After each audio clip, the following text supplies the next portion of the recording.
Ito ang aking pangako, pag-ibig na di maglalaho. To be patient, to be kind and to be true, to love and to be loved by you.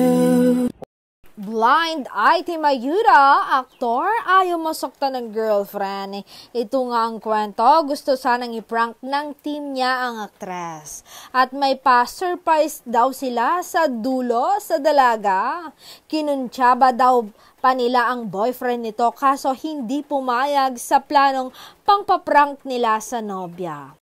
Ayaw daw niyang masaktan nito. Sabi pa daw niya, kung may regalo kayo sa kanya, ibigay niyo na, wag nang gumawa ng prank-prank na yan. Mabuti sana kung ako ang i-prank ninyo, wag lang siya. Ay, nagalit. Parang si Donnie to ah.